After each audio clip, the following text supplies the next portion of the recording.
Assalamualaikum warahmatullahi wabarakatuh. Hai, halo Ananda sekalian. Kembali lagi di Chemistry bersama Bu Isti. Ananda, hari ini kita akan belajar tentang konfigurasi elektron. Ya, kemarin kan kita udah belajar atom. Atom itu ada elektronnya. Nah, bagaimanakah konfigurasi elektron itu? Ya, susunan-susunan elektron itu kita akan pelajari di kimia kelas 10 di semester 1 ini ya, Ananda. Are you ready? Oke. Nah, yang pertama, konfigurasi elektron itu nanti kita akan mempelajari prinsip-prinsip yang mengaturnya, diantaranya yaitu prinsip Aufbau, ya, bahwa pengisian orbital dimulai dari tingkat energi yang lebih rendah, kemudian baru naik ke tingkat energi yang lebih tinggi. Kita lihat di sini ya. Menurut prinsip Aufbau, pengisiannya kalau di sini ada kulit pertama dengan orbital s, kulit kedua ada orbital s juga, dan ada P di sini. Lihat ya, Nanda agak ke bawah. Nah, kulit ketiga itu ada S, P maupun D. Ya, pengisiannya itu tidak 1S, 2S, 3S, bukan, tetapi Ananda isi mulai dari 1S. Ikuti tanda panah ya, Ananda. Lalu ke kulit kedua itu ada 2S. Setelah 2S terisi, Ananda baru lanjutkan elektron itu diisikan ke 2P. Baru turun ke kulit ketiga. Oke? Nah, dan seterusnya. Jadi, kalau digambarkan secara keseluruhan, konfigurasinya itu panahnya agak miring ya, Ananda ya. Jadi, mengikuti aturan Aufbau karena tingkat energi S itu lebih kecil daripada tingkat energinya orbital P, dan juga P itu lebih kecil dari energi orbital di D, sehingga nanti dari P itu turun dulu ke S baru nanti naik ke D, gitu ya. Lihat tanda panahnya di sini. Baik, Ananda. Lalu kita pelajari pada pengisian orbital-orbital dengan tingkat energi yang sama, ya, dengan tingkat energi yang sama, yaitu orbital dalam satu subkulit. Mula-mula elektron akan menempati orbital secara sendiri-sendiri dengan spin yang paralel, baru kemudian berpasangan. Maksudnya seperti ini, Ananda.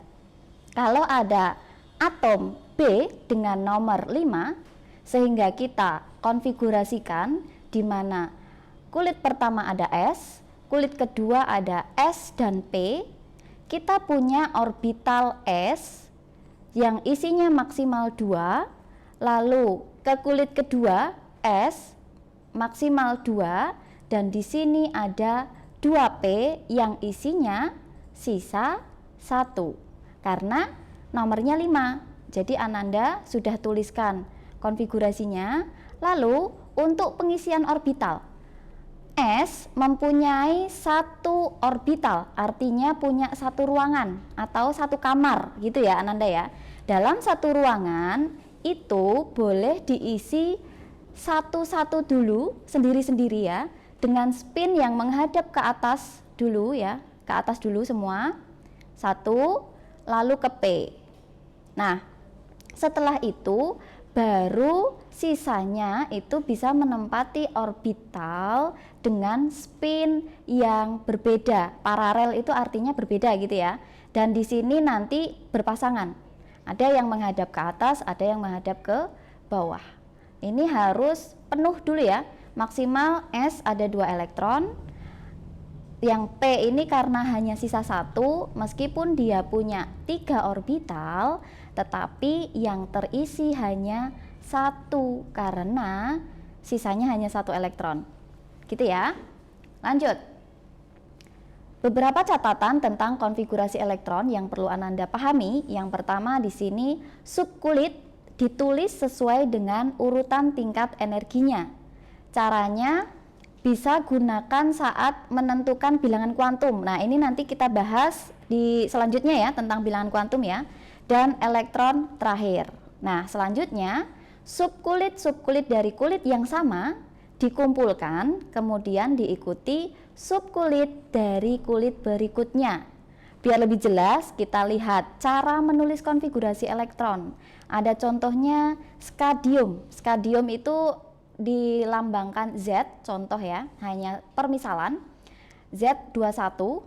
Nah, 21 ini kita isikan ke masing-masing orbital ya. Kulit pertama ada S, kulit kedua ada S dan P, kulit ketiga ada S, P, dan D. Nah, di sini D-nya terpisah karena dia mengikuti aturan Aufbau di mana tingkat energinya yang diurutkan. Karena S lebih kecil daripada D. Maka di sini dituliskan dulu 4S2 baru ke 3D1. Nah, kalau kita lihat bisa seperti ini Ananda. Ini kulit pertama, kulit kedua, dan ini kulit ketiga, ini kulit keempat. Kulit pertama itu ada S, kulit kedua ada S dan P, ya. Kulit ketiga ada S, P, D. Kulit keempat kita bisa tulis S, P, D, F. Oh, maaf sebentar. Nah, S, P, D, F, tetapi pengisiannya ingat aturan Aufbau. S itu maksimal 2, baru kita ke S lagi 2. Kalau udah di S, kita ke sampingnya P itu 6 ya, maksimal 6. Kita hitung baru 10, masih kurang 11 lagi. S kita isikan 2, lalu kita P sampingnya 6. Dari P tidak boleh ya geser ke D, tetapi dari P turun dulu ke S sejumlah 2. Kalau dihitung kan sudah 20 ya Ananda. Masih 1 elektron lagi karena S sudah penuh, kita isikan di D ya. Sehingga terakhir pengisian itu ada di D1. Ini menurut cara yang nomor 1 ya. Jadi penulisannya itu sesuai urutan konfigurasinya. Nah, kalau penulisan yang nomor 2 ini diurutkan dari kulitnya 1, 2, 3, 4. Jadi D-nya tetap dituliskan di samping P karena mereka sama-sama di kulit ketiga. Gitu Ananda? Nah, kekurangannya kalau nomor 1 ini tidak urut kulitnya, tetapi sesuai dengan konfigurasi.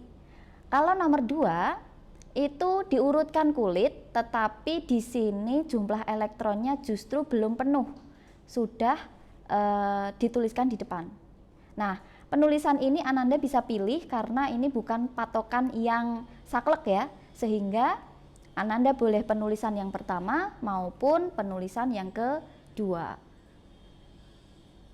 Oke, untuk penulisan bisa juga dilakukan penyingkatan. Jadi menyingkat penulisan konfigurasi elektron itu menggunakan acuan dari konfigurasi elektron gas mulia. Yang kita tahu gas mulia itu beberapa diantaranya ya, ada neon. Neon itu nomor atomnya 10 sehingga konfigurasinya itu 226 ya, berhenti di 2P6. Nah, kalau ada soal mengkonfigurasikan natrium dengan nomor 11, maka Ananda secara utuh bisa mengkonfigurasikan 1S2, 2S2, 2P6, dan terakhir 3S1. Kalau dihitung nanti jumlahnya elektronnya adalah 11. Nah, ini adalah bentuk panjang. Boleh disingkat menggunakan konfigurasi elektron gas mulia, kita gunakan Ne. Ini ya. Sehingga 1S2 sampai 3P6 ini akan diganti oleh Ne. Jadi penulisannya seperti ini ya. Ne kurung tegak ya, 3S1. Jadi yang tersisa itu yang dituliskan setelah gas mulia itu ya, karena Ne itu berhenti di 3P6, maka 3S1-nya dituliskan setelahnya. Bisa dipahami? Kita lanjut ke AR, argon ya, gas mulia dengan nomor atom 18, jika dikonfigurasikan maka akan berhenti di 3p6, kulit ketiga orbital P dengan elektron terisi penuh 6. Nah, kalau ada soal dengan SC nomor atom 21, maka 1s2 sampai 3p6 ini Ananda bisa singkat dengan AR karena ini sama persis dengan gas mulia ya. Dia gas mulia yang kita bisa gunakan untuk menyingkat penulisan konfigurasi elektron. Sehingga nanti hasilnya AR sisanya adalah 3D1 4S2. Baik, ada contoh lain. Bagaimana kalau Al itu aluminium ya Ananda, sambil kita mengingat nama-nama unsur kimia. Al aluminium dengan nomor atom 13. Bagaimanakah konfigurasinya? Kalau secara panjang kita bisa tuliskan seperti ini, biar nanti Ananda terbiasa ya. Nomor 1 itu ada S, nomor 2 itu ada S dan P. Kulit ketiga itu ada SPD, kulit keempat ada SPDF. Apakah harus ditulis kulit 1 sampai 4? Tidak Ananda. Jadi Ananda sesuaikan kebutuhan. Kalau nomor atomnya itu 13, ini insya Allah sampai kulit ketiga itu sudah cukup. Nah, ini hanya contoh aja ya. Sehingga nanti cara pengisiannya, nomor 1 ditulis isi 2, lalu S-nya 2, geser ke P. P-nya ada 6. Di sini Ananda sudah dapat 10 elektron. Masih ada 3 nih ya. 3 kita isikan di S. Ya, S isi 2, masih sisa 1. Di manakah 1 ini diletakkan? Kita letakkan di P.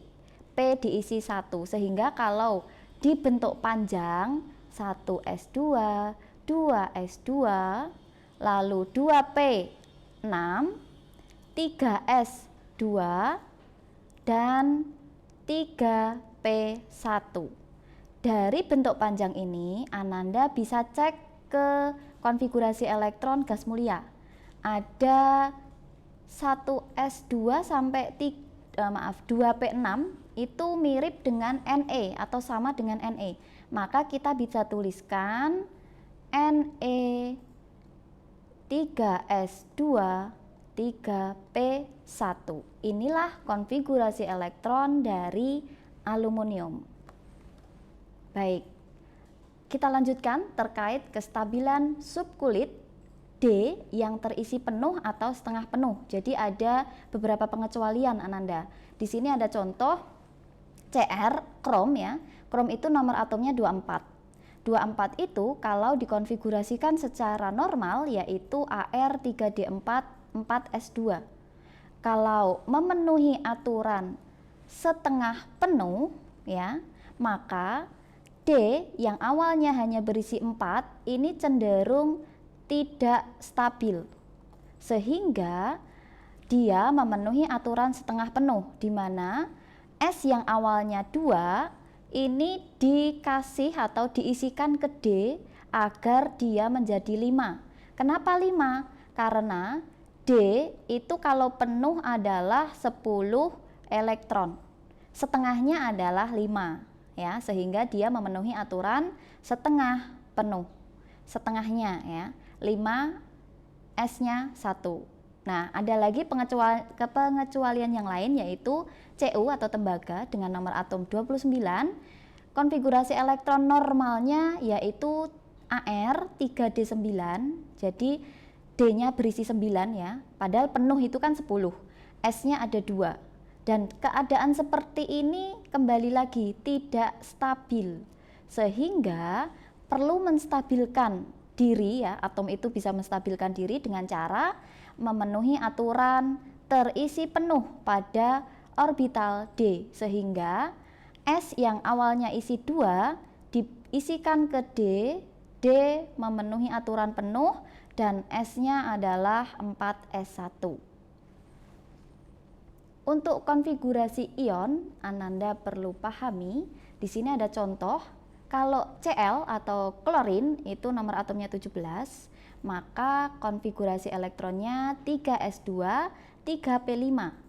Kalau kita diminta menuliskan ionnya atau ion Cl- ya, artinya ingat kembali ya, kalau Cl- artinya dia kehilangan satu elektron. Oh, mohon maaf, menangkap satu elektron ya.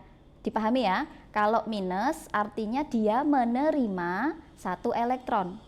Kalau awalnya 3p5, ketika dia sudah menangkap satu elektron, maka jadi 3p6.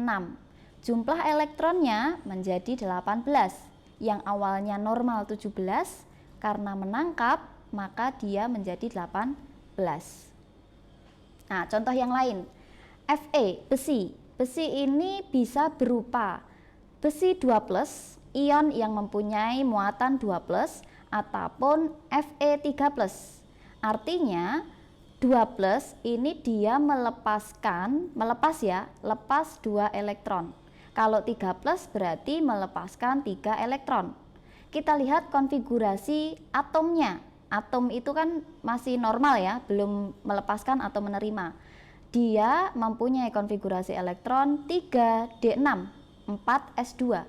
Kalau melepaskan 2 elektron, maka yang lepas adalah bagian yang terluar, ingat Ananda, yaitu elektron yang ada di kulit terluar ya.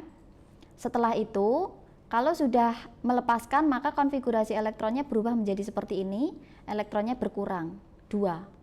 Kalau melepaskan 3 bagaimana? Kalau yang kulit nomor 4 itu sudah habis, maka mengambil elektron yang berada di kulit berikutnya, kulit sebelumnya ya, yang ada di nomor 3, awalnya 6 karena keluarnya 3 ya. Awalnya gini kan, AR 3D, nah ini AR 3D6 4S2, kan keluarnya 3, jadi ini hilang, ini berkurang 1, sehingga konfigurasi elektronnya berakhir di 3D5, elektron menjadi 23. Baik, sekarang terkait elektron valensi.